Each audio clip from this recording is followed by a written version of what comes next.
그런 두 가지 사항에 대해 공지를 한 다음에 바로 상영을 시작하도록 하겠습니다. 다큐멘터리 흔들리는 마음은 양녕희 감독과 일본의 NHK가 공동 저작권자입니다. 작품 상영과 관련해서는 양녕희 감독이 권리를 가지고 있습니다. 저희 포럼팀이 작품을 상영할 수 있도록 허락해 주신 양녕희 감독님께 감사드립니다. 그리고 본명선언은 작품을 제작한 서울영상집단에서 제공해 주셨습니다. 서울영상집단 관계자분들께도 진심으로 감사드립니다.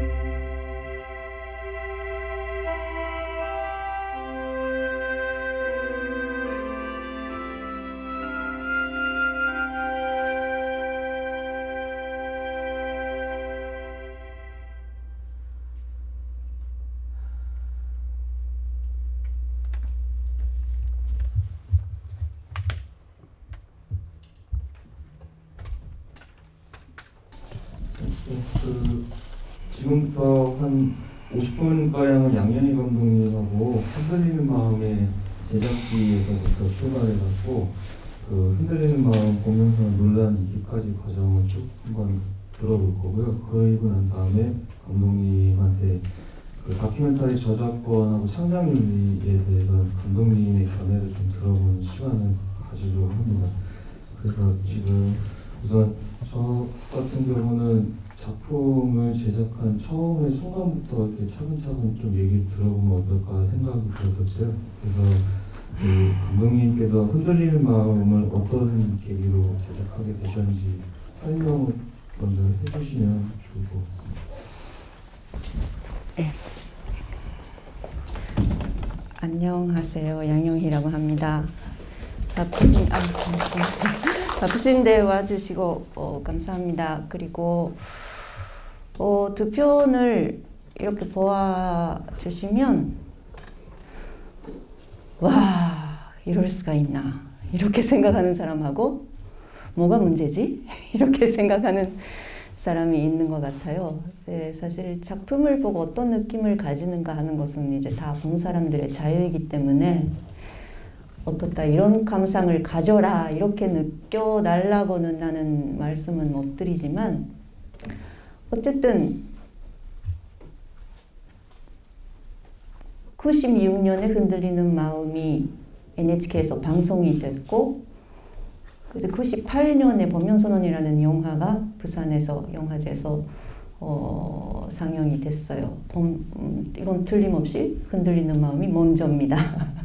그래서 흔들리는 마음 안에 있는 영상이 이렇게 씌었어요. 물론 취재지가 같고 그리고 취재 대상도 후자라 선생이 같은 사람이고 또 서울영상집단이 이 일본에 취재를 갔을 때는 이제 제가 찍은 그 학생들은 이제 졸업해서 없기 때문에 소영집이 찍은 것은 제가 찍은 학생들의 후배들입니다. 그러니까 2년 후에 갔을 때 그 학교에 있었던 학생들. 후자라 선생은 그 옛날부터 계속 그 제일교포, 제일 한국인, 조선인 학생들의 그 이름 문제 또는 정체성 문제를 가지고 활동을 해오신 분이기 때문에 계속 뭐 옛날도 그렇고 지금은 은퇴를 하셨는데 계속 지금도 그 주변에 있는 사람들하고 지금도 흔들리는 마음을 보이고 계시더라고요. 흔들리는 마음을 보이고 이름에 대해서 그 토론회를 가지거나 계속 그런 활동을 하고 계십니다. 후자라 선생은 일본 사람입니다. 통명이 아니고 일본 사람이에요. 이름 문제는 저의 문제입니다. 양녕희라는 이름으로 이제 오마이갓 55년인가 6년인가 4년인가 그 정도 살아왔는데요. 제가 계속 나이를 까먹어요. 64년 도쿄올림픽, 그 옛날의 도쿄올림픽 그 해에 태어났어요. 1964년에 신칸센이 생겼어요. 도쿄올림픽을 위해서라고도 할 수 있는. 신칸센하고 동갑입니다. 오사카, 이쿠노쿠, 츠루하시. 그 당시는 이카이노라고 했어요. 이카이노라는 지명은 지금은 없어졌어요. 그 구역 정리로 없어졌는데, 이카이노라 하면 이제 코리안타운 인 자판의 대명사이기도 할 정도 역사가 있는 이름입니다. 이카이노에서 제가 태어나고, 아주 제일 코리안라는 말 자체도, 이거 제일 한국인 조선인, 귀찮죠? 한국인하고 조선인을 뭘로 구별하나? 국적입니다. 그런데 이 국적은 출신지하고도 완전히 틀려요. 예를 들고 우리 아버지 어머니 지금 오사카에 계시지만 아버지 돌아가셨고 평생을 조선 국적으로 살아오셨는데 북한이라는 국적은 일본에 없기 때문에 보면선언 안에서 양영희는 북조선 국적이라고 했지만 북조선이라는 국적은 특히 일본에서는 없습니다. 틀렸습니다. 그 나레이션은. 합의가 없었다는 증거이기도 하고요. 우리 아버지 어머니는 조선 국적으로 살아오셨지만 출신지는 제주도이고 제주도 출신이지만 사상적으로 북한을 선택해서 북한을 조국으로 생각을 하고 믿고 그렇게 살아오신 분이십니다. 딸은 그런 부모하고 많이 다투면서 살아왔고요. Anyway, 그런데 조선 국적자 안에서는 북한을 싫어하는 사람도 있어요. 이건 또 일본에서의 제일교포의 국적 문제는 또 이야기하면 이걸로 3시간쯤 필요하니까 그런 아주 복잡한 아주 국적 하나라도 복잡하고 자기 이름을 말할 때도 양영희라고 말해야 되나 양이라는 이 한자에다가 음을 정자를 해서 야나이 또는 하천 강의 천자를 해서 야나가와 이런 식으로 김가면은 가네무라, 가나이, 가나우미 이런 식으로 일본에서 교포들이 본명을 쓰지 못해서 통명을 일본 이름을 쓸 때 아마 일제 시기에 장시기명 그 당시도 아마 그랬을 거예요. 완전히 다른 이름으로 바꾸는 사람도 있지만 그래도 최대한의 저항으로서 김가면 김을 놔두고 또 한 글자 더 붙여가지고 가나우미, 가나무라, 가나이 이런 식으로 통명을 만들었어요. 그것도 또 역사가 있어요.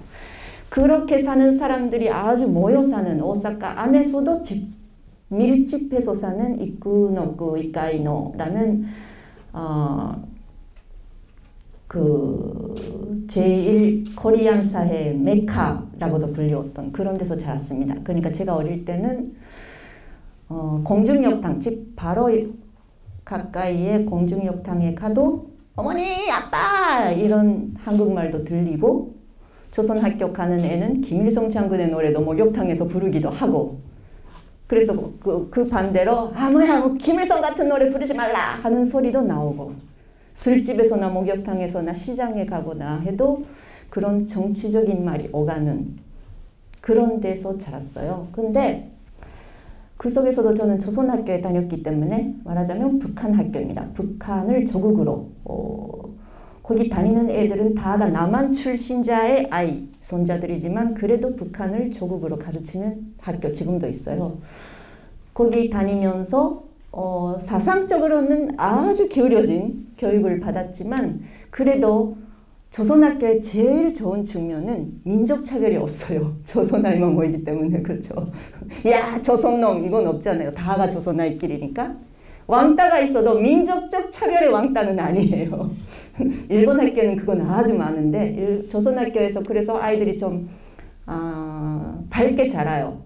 민족차별이 없이 그 자기 정체성을 감춰야 된다 그것이 없기 때문에 나도 당당하게 자기 이름을 말하면서 고등학교까지 자랐어요. 근데 고등학교쯤부터 알바를 시작하니까 이제 커피점에서 알바를 할 때도 면접에 가면 그 조선인 한국인이 제일 집중적으로 모여 사는 지역이지만 손님들도 다 반 이상은 이제 코리안들이고, 나가서는 가끔은 이제 주인, 거기 가게 주인도, 커피점의 주인도 한국 사람인데, 아, 너는 좋은데 이 이름을 어떻게 해달라.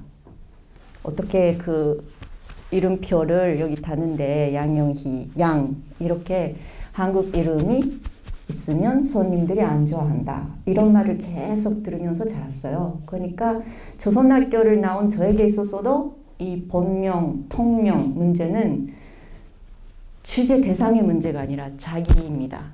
그러니까 저에게 있어서 이 학교에 나오는 이 모든 학생들이 나였어요. 먼저 이 96년에 흔들리는 마음을 발표하기 전에 저는 실은 95년에 What is 치마초거리라는 30분간의 짧은 너큐를 NHK에서 방송이 됐어요. 이것이 진짜 저의 첫 비디오 카메라를 사서 맨 처음으로 난생 처음으로 비디오 카메라 사서 그때 하이에이트 디지털이 없었던 시기라 하이에이트를 사고 인터뷰집을 만들었어요. 그때는 일본에서 한복을 입는다는 것이 또한 본명을 말하는 것처럼 카밍아웃이죠. 자기는 그 코리안이다라는. 그러니까 조선학교의 학생복, 그리고 결혼식 때, 성인의 날 때, 또는 뭐 친척 결혼식도 그렇고 자기 결혼식도 당연히 그렇고 자기 가족의 결혼식도 그렇고 설날이나 그런 뭐 있을 때 행사가 있을 때 한복을 입는지 안 입는지 이건 어떤 옷을 입고 싶은지 취미상 양복을 입는다 한복을 입는다면 괜찮은데 이 성인식을 코리안이라는 걸 내고 성인식을 하는지 아니면 숨겨서 하는지 항상 따라다녔어요.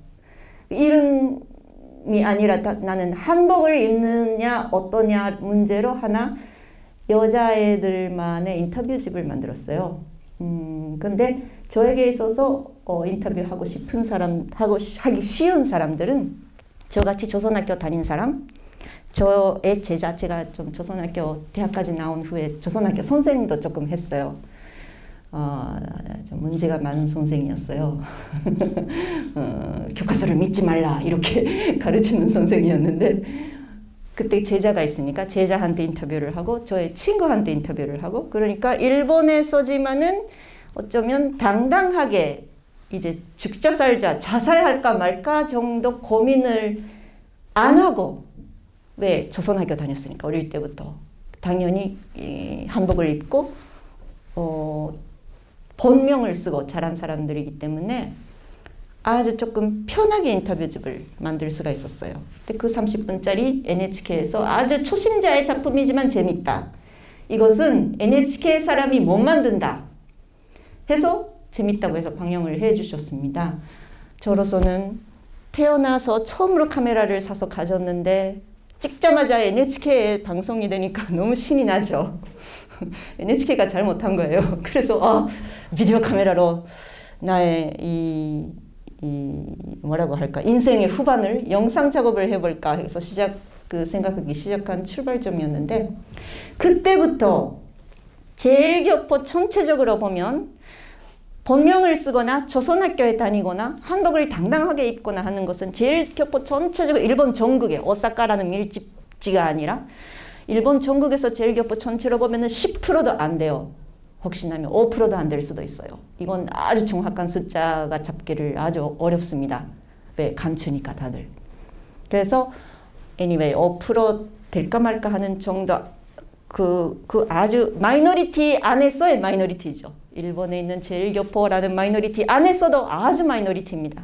당당하게 한복 입고 본명을 쓰는 그 사람들의 인터뷰집을 만들었으니까 나의 머리 안에서는 이것은 진짜 소수의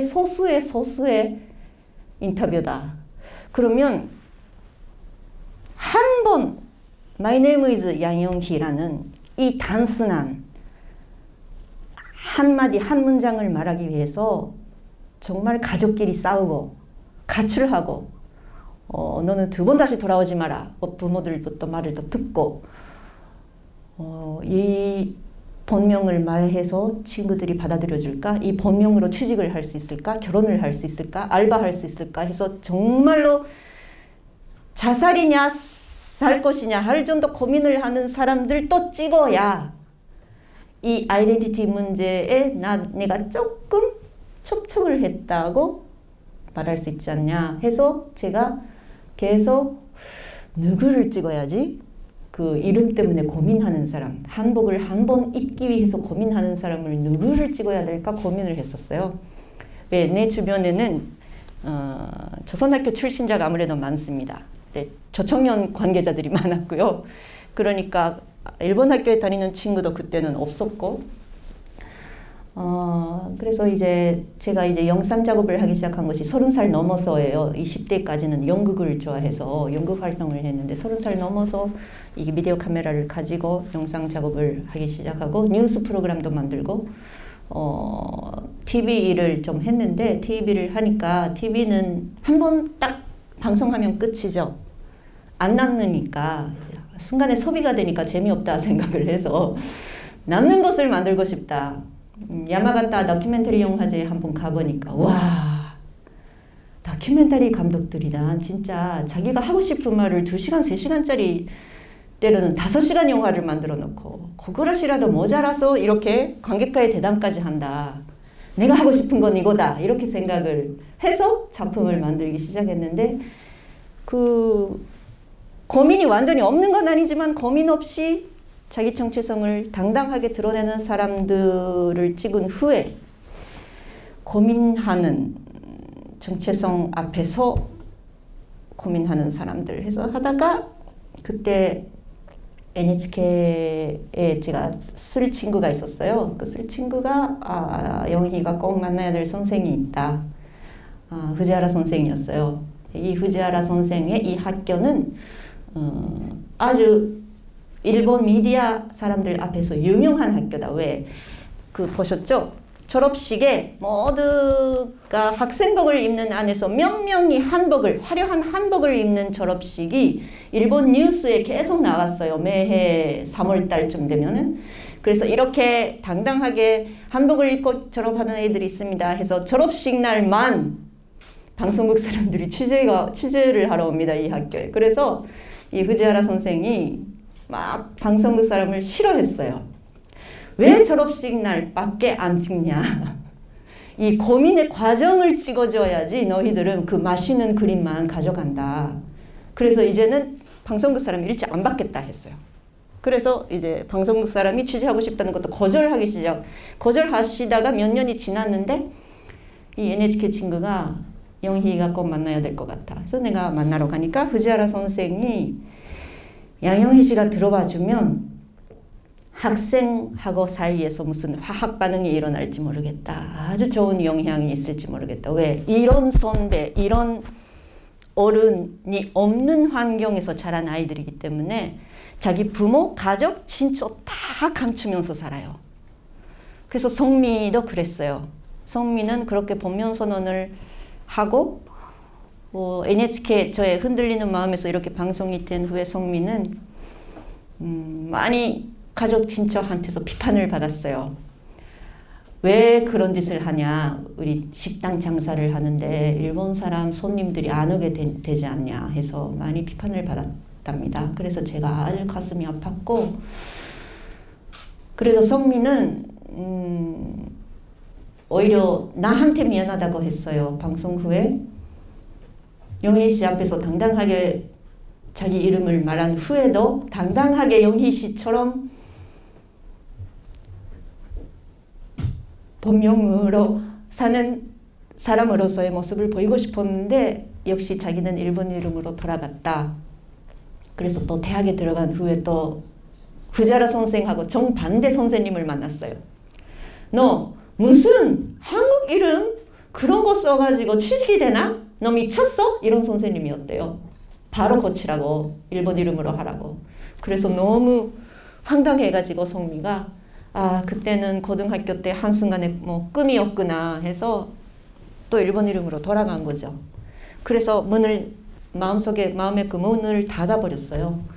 그 후에 친구도 안 만나고 선생도 안 만나게 되고 그래서 뭐 서영집이 홍형숙 감독들이 갔을 때도 안 나왔지만 그것은 뭐 갑자기 어느 시간도 같이 안 한 사람이 갑자기 한국에서 또 온 사람이 자기가 한국인이라는 것을 자신 못 가지는 애들이 자기가 한국인이라는 것에 대해서 큰 컴플렉스를 가지고 그걸 넘어서지 못한 애들로부터 하면 한국에서 온 한국말밖에 안 하는 사람이 딱 와서 인터뷰한다 하면 겁나요, 다들.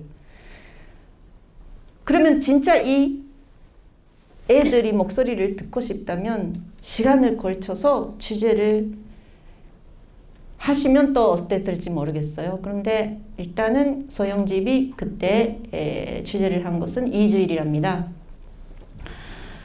2주일 안에서 많이 필요한 그림을 찍자고 많이 스케줄링을 해서 찍고 그래서 흔들리는 마음에서도 쓰고 그런 식으로 만드신 것 같은데 이것은 그때 서영집의 촬영에 통역으로 참가한 분한테서도 많이 이야기를 들었어요. 어떤 식으로 촬영을 했는지 뭐 구체적으로는 길어지고 화가 나니까 말을 안 하겠지만 정말 흔들리는 마음을 보고 소재가 좋다고 생각했는지 재미있다고 생각을 했는지 모르겠지만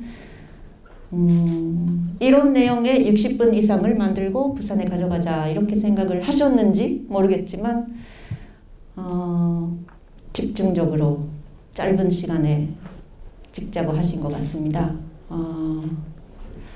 어쨌든 제가 흔들리는 마음을 만들게 된 경과는 그겁니다. 흔들리는 마음의 전에 작품이 하나 있고 계속 이어지고 있어요. 그러니까 저는 다큐 감독 안에서도 여러 타입이 있죠. 전 세계 다큐 감독들 여러 타입이 있잖아요. 자기 이야기 하는 사람 아니면 재미있는 소재를 찾는 사람 또는 재미있는 소재를 찾으면서도 자기 이야기와 공통점을 찾는 사람 전혀 공통점이 없는데 무슨 진짜 소재를 찾는 사람 이건 방송국 사람도 그렇고 다큐 감독들도 그렇고 이거 다 무엇이 좋다 나쁘다는 건 없어요. 잘 만들면 되고 대상자 취재를 하는 피사체라고 합니까? 피사체가 되어 주시는 분에 대한 레저를 지키고 윤리적으로 도덕적으로 상식적으로 대하면서 피사체도 여러 가지가 있겠죠. 좋은 일을 한 사람을 찍을 때 그 사람에 대한 다큐를 만들고 방송을 하면 그 사람 좋아하시겠죠, 아마도. 그런데 예를 들고 죄를 지은 사람의 다큐를 만든다. 또는 어떤 나쁜 짓을 한 사람, 거짓말만 하는 사람의 다큐도 있잖아요.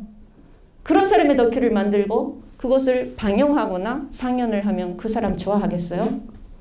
모르겠어요. 좋아하는 사람이 있을지 모르겠지만.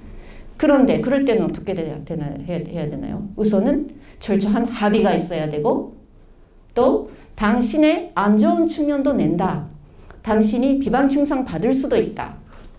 나는 물론이지만 뭐 감독들은 좋잖아요. 무슨 소리 들어도 자기가 하고 싶어서 하고 있으니까. 그런데 다큐의 무서운 점은 물론 배우들도 극영화를 한 배우들도 평가를 받습니다. 연기를 잘했다, 못했다 많이 평가를 받지만 그것은 이제 프로페셔널하고 돈도 받고 계약을 하니까 문제는 크게는 없지만 아무 문제 없는 것도 아니지만 다큐 경우는 대부분의 경우 돈을 안 내고 원래는 돈을 내지 말아야 되고 왜냐? 돈을 내면 시킨 것으로 돼버리니까.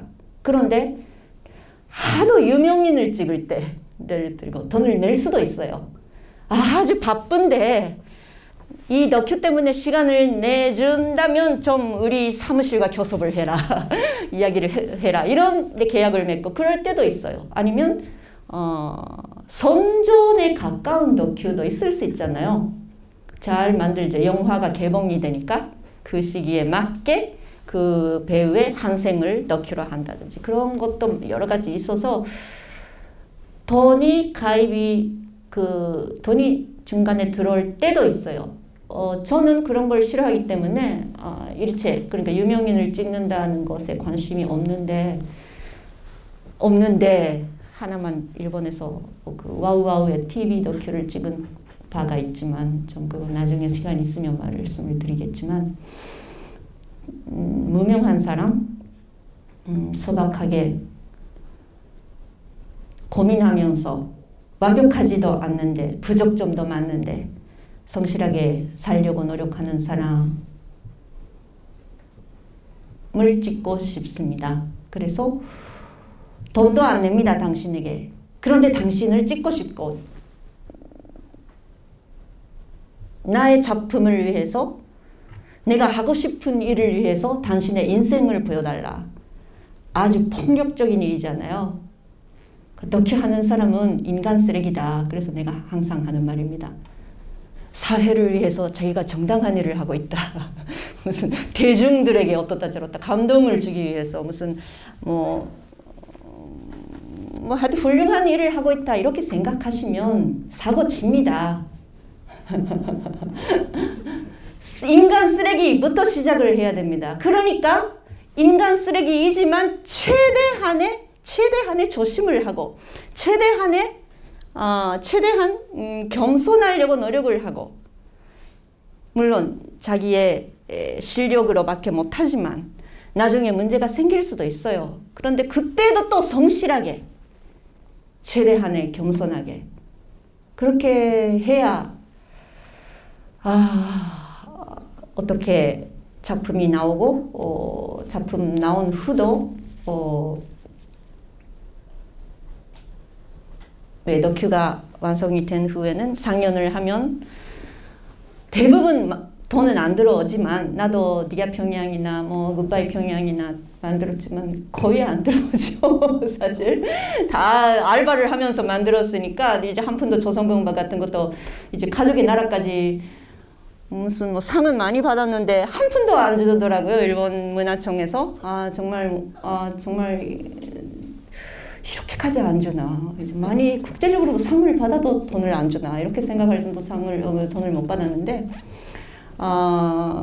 그래도 들어올 수도 있잖아요. 지금 같이 이제 그 배신이 되거나 넷플릭스 같은 데에 올라가기도 하면은 나중에 조금 용돈쯤 들어올 때가 있어요. 그런데 그때 협력을 해주신 피사체가 된 사람한테는 돈을 안 드리잖아요. 거기까지 처음부터 이야기를 하고 근데 저는 흔들리는 마음 촬영에 들어갈 때 아직 저는 영화 감독 데뷔는 안 했지만 벌써 그 프리랜서로서 여러 방송국에 제가 찍어온 뉴스 후테지들을 여러 방송국에 내거나 또는 30분짜리 조금 만들고 내기도 했기 때문에 저작권에 대해서 아무것도 모르는 것도 아니고 어쨌든 흐자라 선생 만나서 흐자라 선생이 들어와 달라. 대환영을 한다. 양효희 카메라 들어와 달라고 하셔서 내가 들어가는데 흐자라 선생은 이제 이제 손쓰죠. 카메라 받는 것도. 근데 학생들은 이제 처음이고 또 그 홈룸 있었잖아요. 그 법면선언을 하는 전체 모임도 그렇고 또 교실에서의 학급 모임 아주 심각한 자기의 개별적인 조금 이거 빼도 될까요? 지금 아이고 안 되지 어떻게 하지? 아이고. 침이 거기까지 안 갈 것 같은데 어떨까? 내가 이렇게 뒤에 올까요? 그 홈룸을 할까? 그 모임은 법면선언을 위한 모임이 아니에요.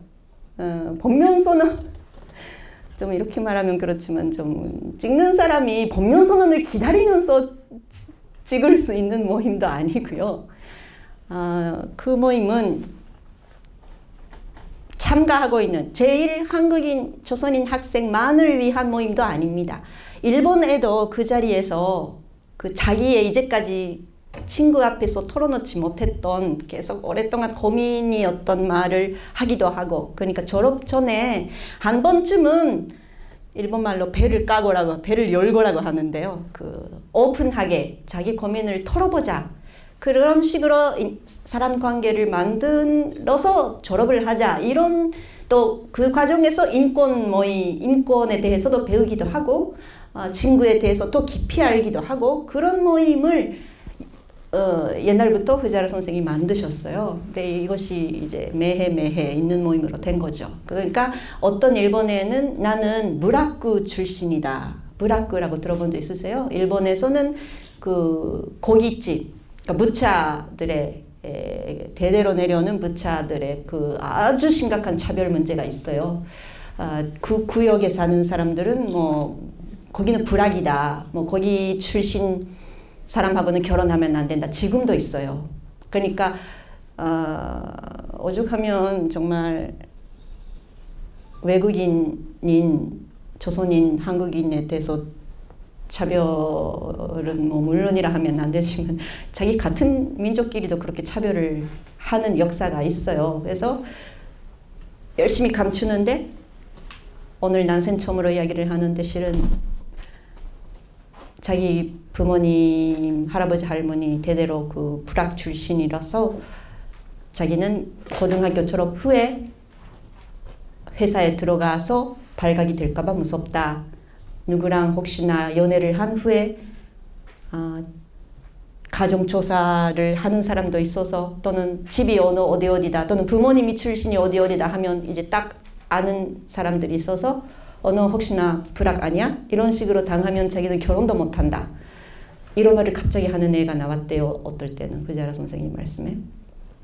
또는 이게 이제 뭐 평범한 이야기지만 자기 부모님이 옛날에 이혼을 하셨는데 실은 우리 아버지가 뭐 가정폭력이 심해서 어떻다 저렇다 하는 그런 고민을 털어놓는 애도 있고 그런 속에서 한국인 조선인 애들이 실은 저는 코리안이다. 이제까지 이런 이름으로 왔지만 실은 이런 본명이 있다. 이런 것을 털어놓는 자리가 그 마당이었습니다. 근데 제가 그 야마가사키 고등학교 학생들 앞에서 말한 것이 저는 당신들의 그 아주 프라이빗한 이야기를 하는 홈룸을 찍고 싶은데 모임을 찍고 싶은데 혹시나 한 사람이라도 학급에서 양영희 너는 들어오지 말라고 하면 나는 안 들어가겠다. 또는 찍는 건 싫다. 당신이 우리들의 이야기를 듣는 건 괜찮은데 찍지 말라 한다면 카메라 안 가지고 들어가겠다. 근데 혹시나 허용을 해준다면 카메라를 가지고 그런데 찍는 건 좋은데 나의 얼굴만은 찍지 말라 한다면 그런 학생은 얼굴은 안 찍겠다. 또는 뭐 계속 여러 가지 이야기를 하면서 그래도 나를 받아들여 준다면 해서 머리를 숙이고 며칠간 생각을 해달라 해서 머리를 숙이고 했는데 오히려 학생들이 이런 사람 처음 봤다 해서 박수해서 맞아줬어요. 그래서 다 찍으라고. 그래서 그때도 이제 NHK에서 방영이 될 약속은 없었어요. 어디에 낼 수 있는 약속은 없다. 나도 너무 무명하고 근데 될 수 있으면 언제 뭐 방송이든 아니면 다큐멘터리 영화든 모르겠지만 근데 그때는 이제 제가 뉴욕에 가는 생각도 하고 있어서 일본에 어느 정도 있을지도 모르니까 당신들을 집요하게 달라붙고 찍는데 이제부터 7개월간 당신들의 졸업식까지 찍는데 아무런 작품이 안 될 수도 있다. 못 살게 그 후에 그래도 허용을 해주나고 철저하게 물어보고 그래서 촬영을 시작을 했어요. 혹시 이것이 예를 들고 미국이라면 그 자리에서 모든 학생들에게 사인을 받았을 거예요. 저작권, 초상권. 이것은 그때부터 나는 그 방법도 있다는 건 알고 있었는데 오히려 이 계약서 사인을 안 받는다는 방법을 택했어요. 왜? 좀 미국답기도 하고 실은 나중에 사고가 안 나게 할 수 있는 방법이기도 한데 사실은 그것은 그 피사체들을 지키기 위한 것보다 이쪽을 지키기 위한 방법이잖아요. 나중에 당신들 사인을 했기 때문에 나를 고소할 권리 없다. 이런 거죠. 양영희의 작품에 내 얼굴이 나와도 고소 안 하겠다는 사인이에요. 그런데 미국에서는 다 받아요. 길가에서 와 인터뷰할 때 그 뒤 카메라만 감독 뒤에서 그 사인만 계속 받는 담당자가 있대요.